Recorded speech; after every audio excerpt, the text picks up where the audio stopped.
Hey there, I'm Noel Cedarstrom with the Vermilion Lake Association. I'm here with an update on the Minnesota Pollution Control Agency's Get the Lead Out campaign, which is wrapping up in June of next year. To get the latest on this, we're going to the person in charge, Stephen Yang, who joined us on a Zoom call. Well, hello. Hey, I'm Noel. Nice to meet you. Nice to meet you. I'm Steven. On behalf of Vermilion Lake Association, thanks for joining us to chat about this campaign that you're involved in. I guess it's been more than 25 years for Get the Lead Out in a lot of ways. Are we making any progress? Yeah, so you're correct. Get the Let Out has been around for a while now. There was some time in between the 25 years where we were away for a bit. So back then we were around in the early 2000s. You might have remembered back then. I don't recall at all, but yeah, we were very active from 2000, 2008 or so. Did a lot of tackle exchanges and a lot of just currently what we do now, education, outreach, tabling, getting folks to switch out their lead tackle, raising awareness, giving them that knowledge to take the next step to buy and use lead-free tackle. So that program folded in 2008, and then we came back in 2019-ish, roughly, with funding from the Deepwater Horizon BP oil spill funds.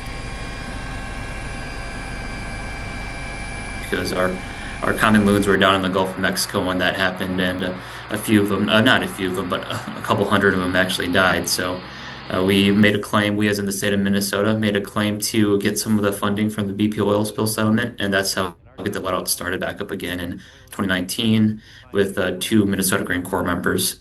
And I started in this role in September 2020 and have been working on it since. So we've seen a lot of progress over the years. I think in the first decade or so that we were very active, we as in the program back in 2000, 2008 or so, they did a lot of tackle exchanges. They were, I don't know how they did it, but some of my predecessors are still the agency, and that they worked a lot with manufacturers and also very limited products out there. So the technology, frankly, just wasn't that great back then for lead-free tackle, and there were only very limited options, very niche options. But nowadays, since I started September 2020 to present, I've seen just a lot of big manufacturers kind of expand their lead-free tackle inventory and also just come out with more unique lead-free tackle products out there. Do you think there's better acceptance of tackle with tungsten and tin and maybe steel than there used to be?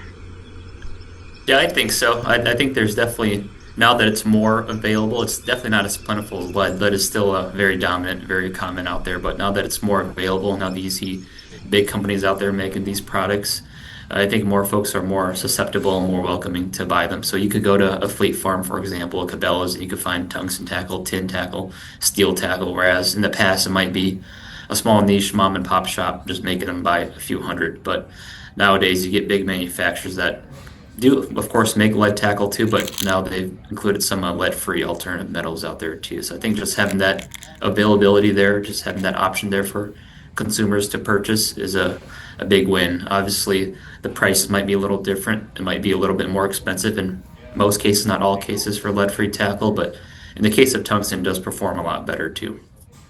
One of our PLA board members, who is also on our loon cam committee, so he's very active in protecting the loons. His name is Eric Hansen. He observed that his tungsten sinkers show up better on his sonar equipment.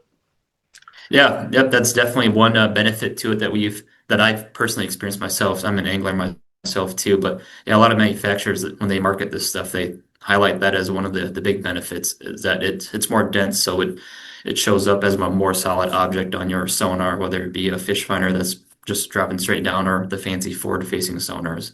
And it's also very dense, like I said, so it sinks faster. It's also more sensitive to bites and other impacts. He's one of the people who he runs a resort and also has a small tackle shop as part of that whole thing. And he's on Lake Vermilion.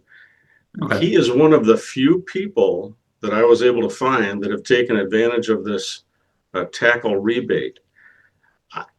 I'm just mystified why more people haven't done that. What's the latest on that? How many rebates have you guys given out last year and this year? Do you have the numbers handy or?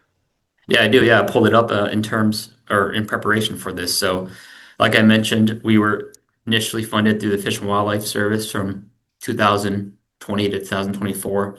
So we ran the first round of this grant program.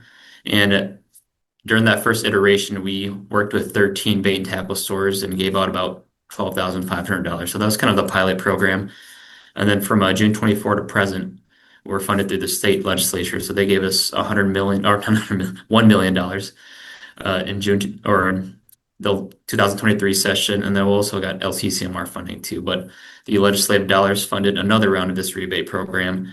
And this current round has been more successful. And I think it's more marketing, just more word being spread that this is a grant, a great grant. It's not a scam. It's a very easy way to get money for buying and stocking lead-free fishing tackle. So in terms of total numbers from 2020, the round one, or 2022 to present, the first two rounds, we've given out $55,600 roughly to 22 unique stores throughout Minnesota. So the 13 has grown to 22. So that's pretty good. Yeah, the 13 has grown to 22, and there's been some repeat applicants too across the rounds. So that's a good sign that people are buying and stocking lead-free tackle, and they're being sold so that people want to buy and stock more lead-free tackle with the second round. Let's say an organization like the VLA wanted to do a tackle exchange. Would they even qualify for it? Or how does that all work under the MPCA's program? Yeah, that's a good question. So we started off during COVID actually as an outreach program, 2020, like I said. And prior to that, like I said too, we did tackle exchanges a lot in the 2000s. So we wanted to continue this goal, but obviously being limited with COVID, we had to rely heavily on lake association partners, for example, and kind of take a more hands-off approach, which has been a lot more successful than we anticipated. And what we do is we provide you with printed education outreach materials, sample packs to do the actual exchanging, signage, or sticker labels to use as signage, I should say. And I've also offered virtual trainings too. So in the past few summers since 2021, I sent out a survey to participants from the years prior saying, hey, are you still interested? If you are, then fill out this form. We'll mail you all the stuff. And then it's on you to promote your exchange, whether it be at a community event, an annual meeting, or another opportunity that you think of, you as in your organization. And every now and then we do get invited out to attend these events or to give a talk in the annual meeting and also do an exchange. But obviously being a team of two, we can't be in Nisswa and Grand Rapids in the same weekend and then go down to, who knows, Rochester, for example. So it's been great to have kind of a hands-off approach and also give the organizations the liberty to kind of collect when they want, how they want. And all I ask for in the end is at the end of the summer, is just saying, hey, how did it go? How many pounds of lead tackle did you collect? And the people just respond with a few sentences, maybe a quantity. Some people might not even collect lead tackle, but are still kind of spreading more lead-free tackle out there and raising awareness. So that's a win for us too. I've got one last question for you, Stephen. So looking into the future, what do you see happening on this whole front? Just more of the same? I've been pretty satisfied at how much lead-free tackle has been out there since I started in September 2020, and it's grown and grown and grown, and I've seen more variety. There's kind of four main alternatives that many manufacturers are utilizing now, so tungsten, tin, bismuth, and steel.